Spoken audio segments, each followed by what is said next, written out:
Modern history का डर खत्म होने वाला है, गारंटीड। लास्ट लेक्चर में हमने देखा ब्रिटिशर्स कैसे इंडिया आए, क्या क्या चार्टर एक्ट्स थे, एट्सेट्रा। इस लेक्चर में हम देखने जा रहे हैं civil uprisings before 1857 and 1857 revolt. इसको first Indian war of independence भी बोलते हैं। It's very very important. चलिए, so continuing with ryotwari system, the company retained the rights to increase the revenue during revision. ऐसा परमानेंट सेटलमेंट में नहीं होता था। The ryots that is peasants were issued pattas, documents that confirm their ownership.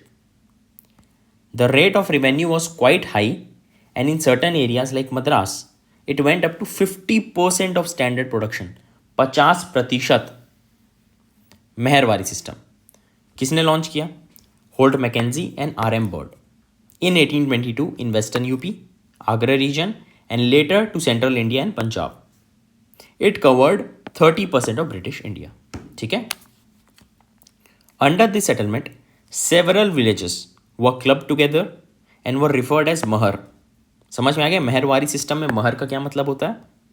An individual was given the responsibility to collect the land revenue and pay to the company. Revenue was not fixed forever, rather could be revised periodically. Almost similar to permanent settlement, with the exception that the revenue was not fixed forever. Known as temporary zamindari settlement. अब इसका देखते consequences क्या हुए। Consequences of land revenue policy, usually of permanent and ryotwari system. Mahalwari हमने देखा बाद में आया है।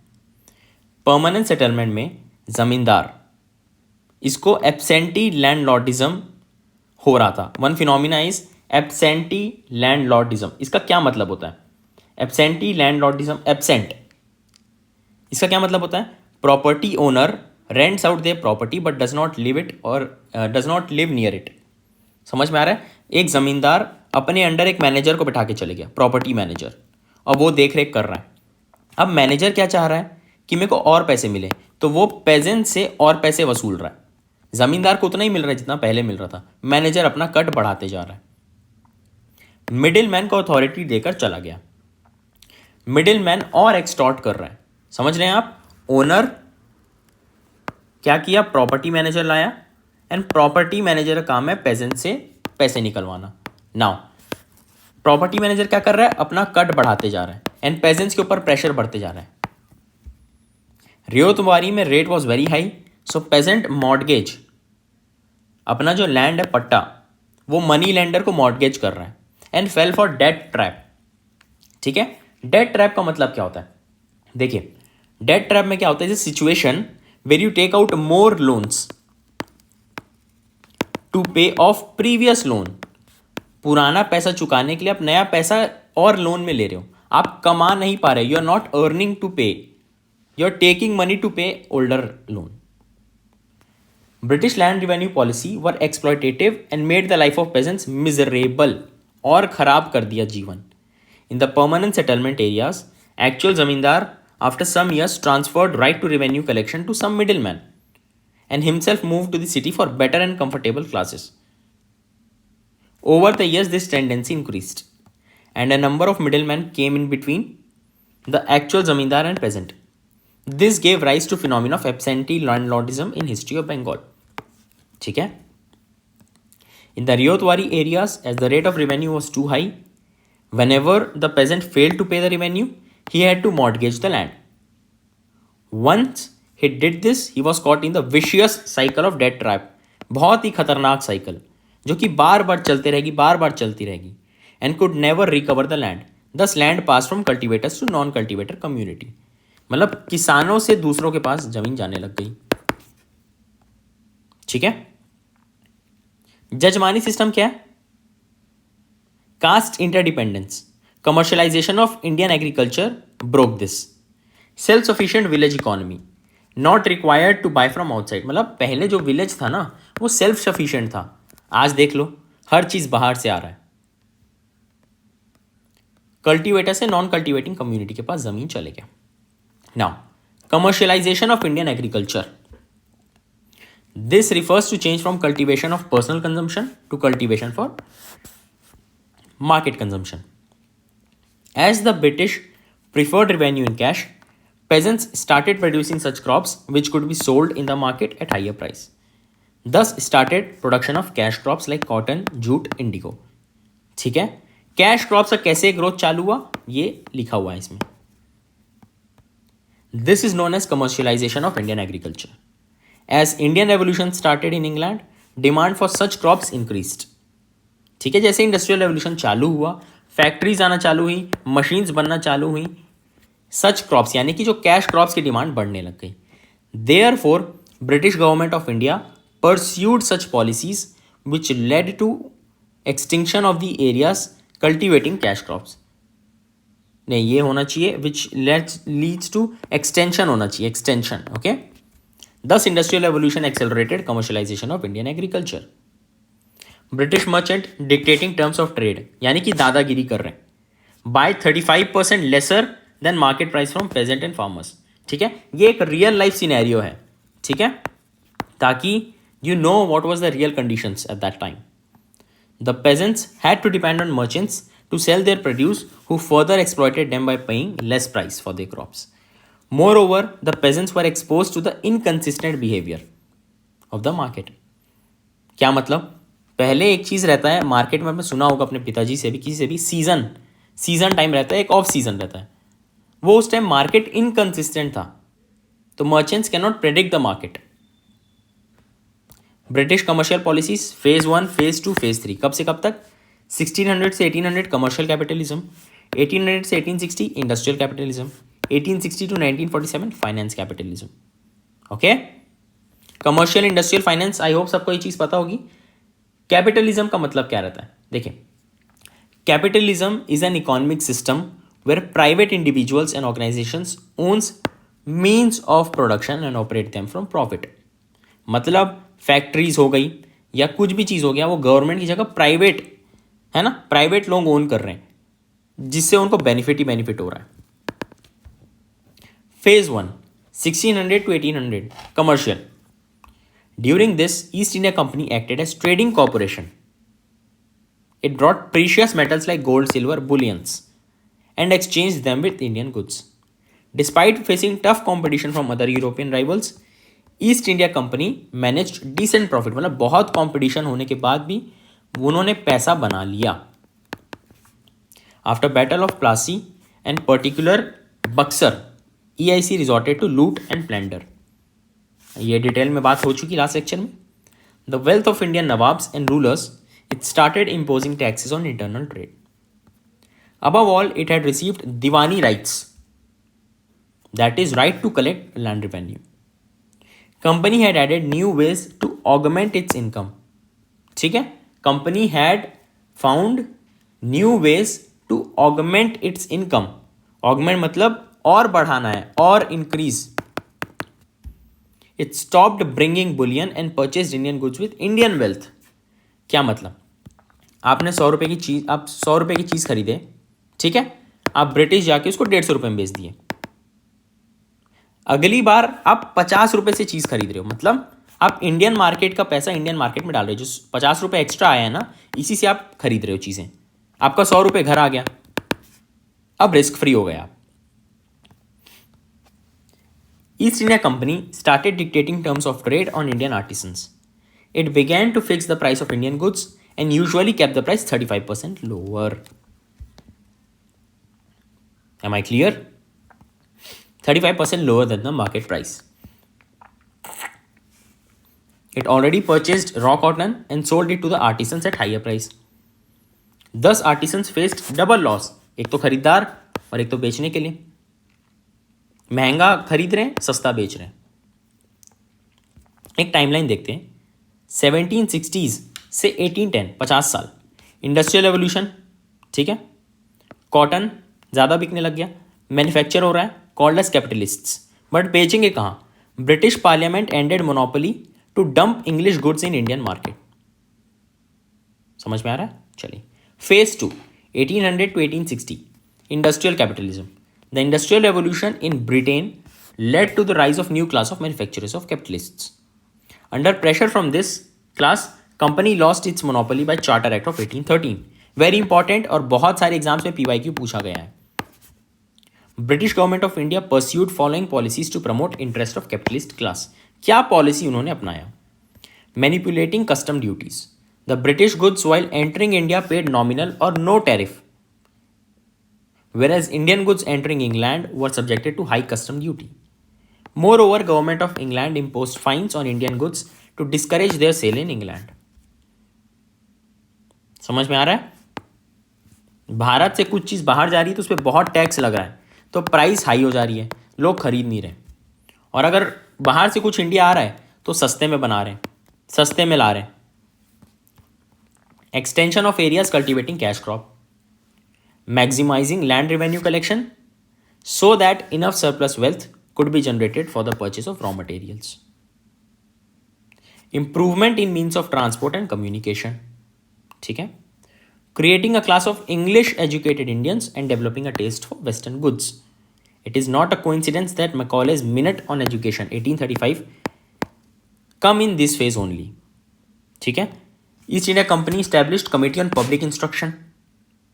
This body selected English medium as instruction in schools. This committee had 10 British members. 1823 में बना था। ठीक है? Committee on public instruction 10 British members थे, 1823 में बना। अब देखिए, बेंटिक के अंडर टीबी मैकॉले, ये हमने डिस्कस किया लास्ट लेक्चर में, रिपोर्ट निकाली 1835 में कि इंग्लिश में आप पढ़ाओ। एंग्लिसिस्ट ओरिएंटलिस्ट कंट्रोवर्सी बोलते हैं। Create new class of English educated Indians, contempt towards Oriental language, administrative power clerks को, educate few Indians, they will educate siblings, therefore education will percolate down the masses। क्या मतलब? एक के पास पैसा अगर आ गया तो खर्चा करेगा तो बाकियों के पास आएगा। एक के पास एजुकेशन आ गया, अपने भाई बहनों को पढ़ा देगा, औरों के पास चले जाएगा। कम पैसे में ज़्यादा इंडियन एजुकेट हो जाएंगे। Anglicist orientalist controversy. अब आप बोलेंगे सर इसमें ओरिएंटल लैंग्वेज क्या है? देखिए, ओरिएंटल लैंग्वेजेस क्या है? जो languages that are spoken in Asia, Eastern Europe, Middle East and Near East. ठीक है? इन जो ईस्टर्न, पूरे वर्ल्ड मैप में आप देखेंगे जो ईस्टर्न एरिया में मोस्टली लैंग्वेजेस बोली जाती है। भारत की लैंग्वेज बोल लीजिए। ठीक है? Phase 3 1860 to 1947। By 1860 British capital begin to invest in sectors like banking, insurance, railways and irrigation projects. By 1914, total amount of 500 million pound British capital had been invested. However, despite this huge capital being invested, India did not witness industrialization. This was so because basic industries like iron and steel were not promoted. Steel began to be manufactured only from 1913. Banks were existing but they did not encourage Indian industrialists. Our industries also did not receive protective tariff till 1924. मतलब आप देख सकते हैं कि 500 million pound invest करने के बाद भी इंडिया में इंडस्ट्रियलाइजेशन नहीं आया। क्यों? जो बेसिक फैक्ट्रीज हैं, very very very basic factories like iron steel, वो प्रमोट नहीं किया गया। बैंक्स इंडियन इंडस्ट्रियलिस्ट को पैसा नहीं दे रहे हैं। Deindustrialisation, this refers to decline of traditional industries without the simultaneous rise of modern industries. Factors are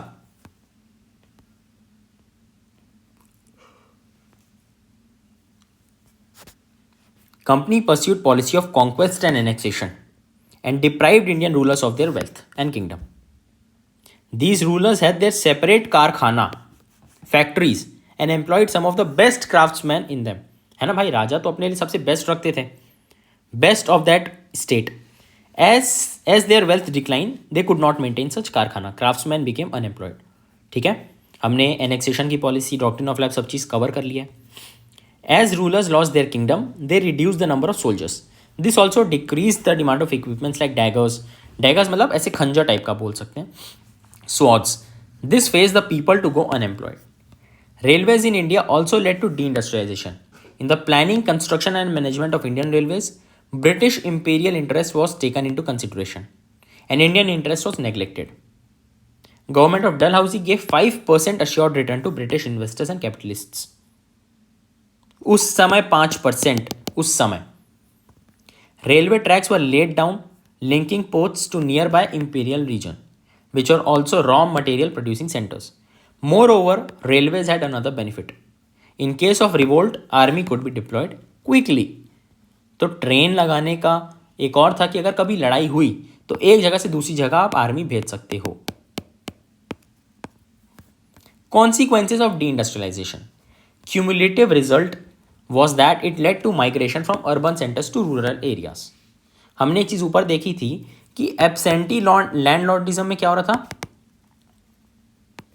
जो लैंड ओनर हैं, जमींदार हैं, वो गांव छोड़ के सिटी चले जा रहे हैं, अर्बन सेंटर. अभी डीइंडस्ट्रियलाइजेशन में उल्टा हो रहा है. Thus are former flourishing urban centres like Murshidabad, Dhaka, Patna, etc., depopulated and deurbanized. This migration from urban to rural put pressure on land, resulting into fragmentation of land. Therefore, poverty level increased. अब देखिए, fragmentation of land. What do you mean by fragmentation of land? Can anyone guess? ये line पढ़ने के बाद आप gas कर पा रहे हैं? देखिए, लैंड फ्रेगमेंटेशन, फ्रेगमेंट में बट जाना, एक लैंड को बांट दिए. When a piece of land is divided into multiple plots. अब देखिए, प्री 1857 सिविल अपराइजिंग्स. अब देखिए, आपके लिए I have brought one of the most important uprisings topic. आपको इसमें होमवर्क क्या करना है, आपको ईयर, एरिया, क्यों हुआ लड़ाई और लीडर कौन है पता लगाना है. किस किस के लिए? Sanyasi revolt, Diwan Veluthampi revolt, Paika revolt, Ahom revolt, Faraizi revolt. ये 5. क्या क्या बोला मैंने, फिर से सुनिए. Year, area, region, leader. Post 1857 uprisings. Indigo revolt के लिए आपको करना है Pabna result, Deccan revolt. Tribal revolts में किसके लिए? Santhal revolt, Munda revolt, Kol revolt. ठीक है, आपको ये तीन 6 और ये 5 11 के लिए आपको करके आना है. ये होमवर्क है. Year, area, region, leader. उसके बाद आपको पता चलेगा इससे कितने PYQs आते हैं. ठीक है, बस आपको 4 चीज़ करनी है. चलिए, 2 मिनट का इंटरवल है. Hydrate yourself. नोट्स की PDF आपको मिलेगी टेलीग्राम चैनल पे. You are becoming an officer, act like an officer. ठीक है, do not pause the video, कुछ मत करिए. और टेलीग्राम पे आप लोगों को लिखना है UPSC कॉन्फिडेंशियल.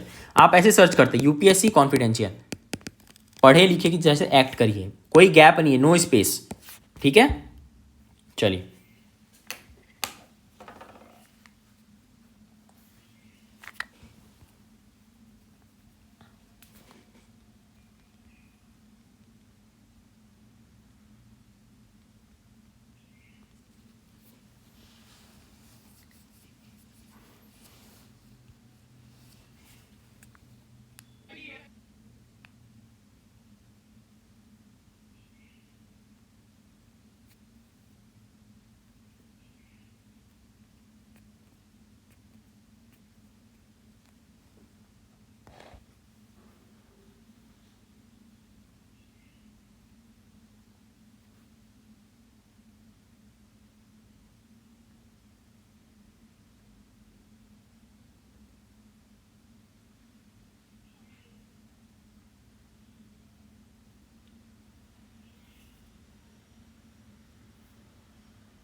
चलिए, let's start.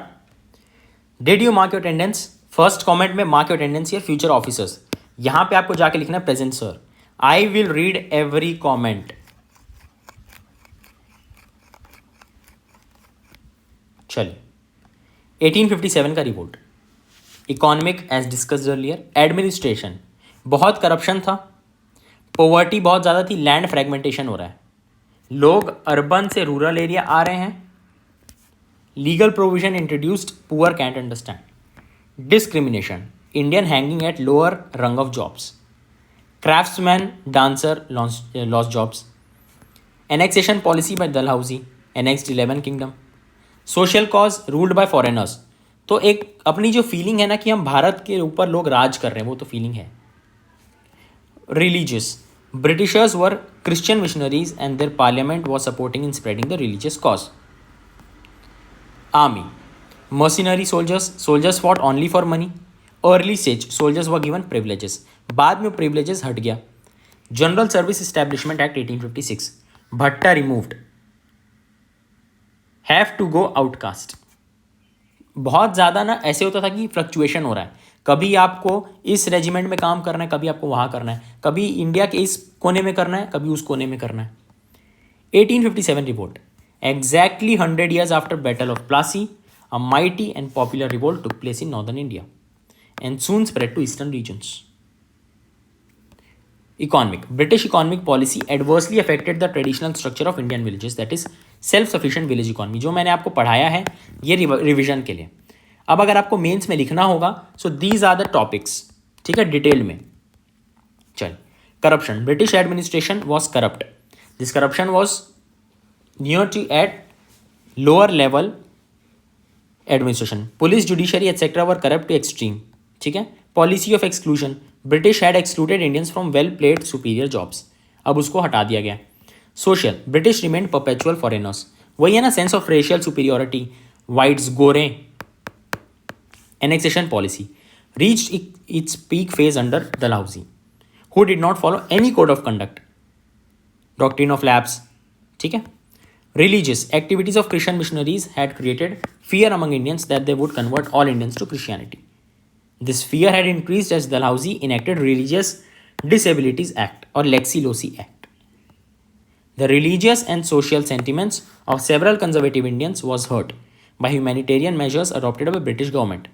Abolition of sati, legalizing widow remarriage, promotion of education among girls.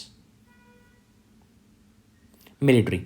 Company, while recruiting Indian soldiers, sepoys in early years, gave them ample freedom to follow their own religious identities. However, after 1820s and 1830s, government moved to provide uniformity to the army, and these privileges abolished. Sepoys reacted against this. Government of Dalhousie enacted Indian Post Office Act, which charged fees for sending letters. अब letter भेजने के लिए भी, उस time तो letter ही जरिया था ना कम्युनिकेशन का, उस पर भी आप पैसा लगा रहे हो. Successor Canning passed General Service Existment Act, which abolished bhatta, that is allowances, and made it mandatory for sepoys to serve anywhere. पहले क्या था, आप अपने रीजन में, अपने कार्डर में कर सकते थे, बाद में आपको कहीं पे भी डिस्प्लेस कर देंगे.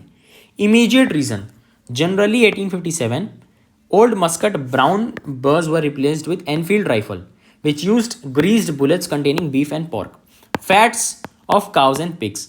This was the spark which ignited fire in form of revolt. Place, अब देखिए कहाँ कहाँ रिवोल्ट हुआ, ठीक है, और लीडर्स कौन थे. वेरी इंपॉर्टेंट, डायरेक्ट PYQs पूछे जाते हैं. दिल्ली में बहादुर शाह जफर विद कमांडर बख्त खान, लखनऊ में बेगम हजरत महल विद बिरजिस कादिर, कानपुर में नाना साहेब विद तातिया तोप, इलाहाबाद में लियाकत अली, बरेली में खान बहादुर खान, फैज़ाबाद में मौलवी अब्दुल्ला, झांसी में रानी लक्ष्मीबाई, जगदीशपुर में कुंवर सिंह, जगदीशपुर में बिहार में कुंवर सिंह. ठीक है, बहुत बार PYQ पूछा गया, BPSC में तो बहुत बार पूछा गया. अब देखिए ये चीज़ आपको मिल जाएगी PDF, किस में मिलेगी, ध्यान से सुनना, जो मैं बोल रहा हूँ वो लिखना. Telegram@UPSC कॉन्फिडेंशियल, बीच में डिस्टेंस नहीं है, बीच में स्पेस नहीं है, डायरेक्टली लिखा हुआ है UPSC कॉन्फिडेंशियल. आपको PDF मिल जाएगी, आप लर्न करिए, बहुत इंपॉर्टेंट है. पीपल हु सप्रेस्ड रिवॉल्ट, अब किसने सप्रेस किया. अगर फर्स्ट वॉर ऑफ इंडिपेंडेंस बोला जा रहा है, मतलब बहुत बड़े लेवल पे था. दिल्ली में John Nicholson, William Hodson, James Outram, Lucknow Kanpur में कॉलिन कैंपबेल, जगदीशपुर में विंसलो टेलर, झांसी में रानी झांसी वाले में ह्यूरोस. ठीक है, एक बार देख लीजिए.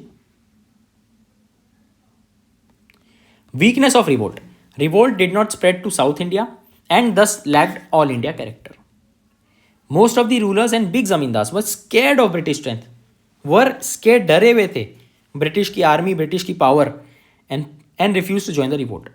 Since money lenders were primary targets by the rebel groups they did not join the revolt. आप अटैक कर रहे हो मनी लेंडर्स पे, although they were Indian, but वो ज्वाइन नहीं किए.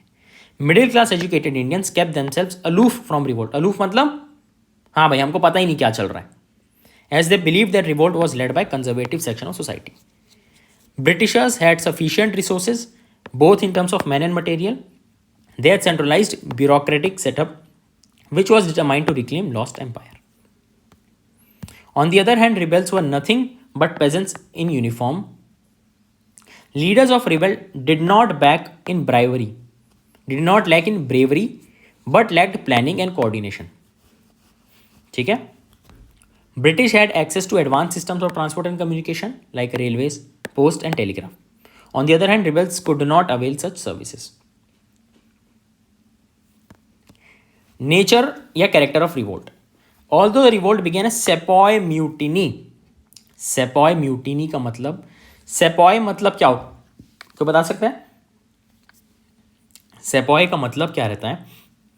sepoy मीन्स कोई भी इंडियन जो ब्रिटिशर्स के अंडर काम कर रहा है, सोल्जर. म्यूटिनी मतलब डिसरिस्पेक्ट करना लॉ को. But it was not confined to army alone, therefore it could not be called a sepoy mutiny. Even within the army, Bombay Madras army remained neutral and Sikh Gurkha remained help British in suppressing the revolt. मतलब आर्मी में भी सबने नहीं किया revolt. This revolt had seen participation by almost all sections, peasant, artisans, few zamindars and even few rulers. Moreover, entire Awadh and Bihar had openly revolted. Therefore, it could not be said as sepoy mutiny. मतलब लोग भी revolt कर रहे हैं, army वाले भी कर रहे हैं, तो सिर्फ सेपॉय म्यूटिनी नहीं बोल सकते हो. This could also not be called as national revolt as it did not spread to South India. पूरे भारत में तो ये पहुंचा ही नहीं. People who participated in revolt did not feel they were parts of single nation. उनको क्या था, मेरे साथ ये हो रहा है, गाय का ये यूज़ कर रहे हैं, पिग का ये यूज़ कर रहे हैं, ऐसा कर रहे हैं, वैसा कर रहे हैं, हमको एक भारत चाहिए यूनिफॉर्म, ऐसा थिंकिंग नहीं था. Leaders of rebel groups revolt did not have vision for future. They wanted to establish a decentralised feudal order of early 18th century. To conclude, we can say that it was more than sepoy mutiny and less than national revolt. ये conclusion हो गया आपके mains के लिए. Consequences impact of 1857 revolt. 2 August 1858 government of India act 1858 आया और queen's proclamation. क्या मतलब, सबसे पहला बड़ा रिवोल्ट देखा गया. ब्रिटिशर्स हिल गए थे. British Parliament enacted a law and abolished rule of East India Company and crown rule established. East India Company जाओ, क्राउन रूल आओ. 1 November 1858 Lord Canning reading out queen's proclamation to kings and zamindar at Allahabad durbar. अब देखो पहले क्या था, prime minister के अंदर board of council, code of directors, administration, communication, governor general, executive council, governor general Madras, governor general Bombay, सबसे ऊपर गवर्नर जनरल ऑफ बंगाल. अब देखिए गवर्नर जनरल ऑफ इंडिया को रिप्लेस कर दिया गया वाइसरॉय से. वो governor general executive council secretary of state को बताएगा, जो कि इंडियन काउंसिल बोल सकते हो, वो प्राइम मिनिस्टर को रिपोर्ट करेगा. 4+1+6 council, court of ministers plus prime minister plus member of parliaments. Even before the revolt was completely suppressed, British Parliament passed an act on 2 August 1858 known as Act for Betterment of India or Government of India Act 1858 or Queen's Proclamation. Provisions: it ended rule of company and replaced it with Crown's rule. In England, this act abolished Board of Council and Court of Directors. In its place, created Office of Secretary of State. He was cabinet minister and was to be assisted by council of 15 members. This council was called as Indian Council. In India, this act provided that the members of Executive Council would act as his official advisors, as well as head of different departments. Government General received additional designation known as Viceroy. First Viceroy was Canning. Done? अब देखिए, around 98% candidates fail prelims. You can fail your next attempt too. मैं नहीं बोल रहा हूँ, statistics बोल रही है. ये एक वीडियो हमने बनाई है, आप देख सकते हैं. ये हमारी टीम में से जो ट्यूटर हैं उन्होंने क्रैक किया हुआ है. Link in the description.